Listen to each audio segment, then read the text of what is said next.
Once upon a time, a herd of sheep was returning to their lair after grazing in the forest. The route they chose to return was through the bushes along the riverbank, where predators often lurked. They were calm, unaware, together, until suddenly, from the shadows, a pack of wolves stepped out and blocked their path. The sheep froze, eyes wide, legs trembling. They knew what usually happens next. Sheep whispered, "This is the end." But something strange happened. The wolves didn't attack. Instead, their leader walked forward, calm, confident, almost amused. He looked at the sheep and smiled. "Relax," he said softly. "We are not here to hunt, not today." The sheep looked at each other, confused. The wolf continued, "We just want to play a small game. At sunset," the wolf said slowly, "the one who stands at the very back will be ours." And with that, the wolves stepped aside. They didn't chase, they didn't growl, they just waited. The sheep stood still, trying to understand. Then, one sheep took a step forward. Another followed. Then, suddenly, a thought spread like fire. "I just need to not be last." That was it. The calm walk turned into a fast pace. The fast pace turned into running, and running turned into chaos. "Move, let me go ahead. Don't push me. I won't be the one who dies."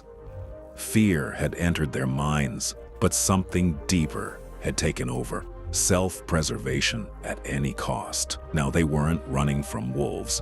They were running from each other. Some started pushing others behind. Some tripped the weak. Some even looked back, calculated, and chose who to sacrifice. A sheep shouted, "Sorry, but it's you or me," and pushed another back. The wolves, still standing, still watching, not a single step forward, because they didn't need to. Their trap wasn't physical. It was psychological. Hours passed. The sun slowly started going down. The sheep were now breathing heavily, their legs shaking, their bodies exhausted, but their minds still trapped. Just a little more. Just don't be last. One old sheep, tired and wounded, whispered, "Stop, we are killing ourselves." But no one listened, because fear had made them deaf.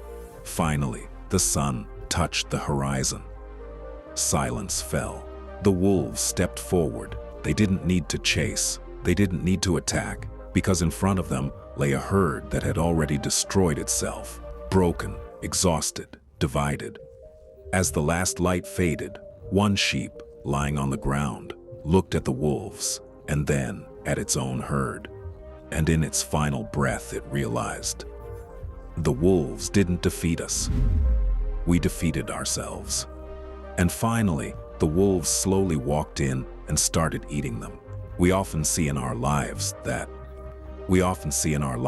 when people want to take revenge on someone or get them off their path, they play tricks on you and don't leave you able to think and understand. They don't attack you directly, but still, they win over you. This is how the world works. Sometimes the enemy doesn't attack you directly.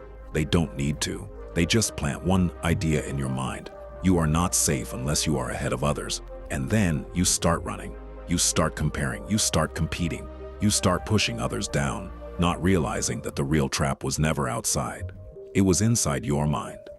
This is known as the vader effect, where fear creates chaos, and chaos destroys unity.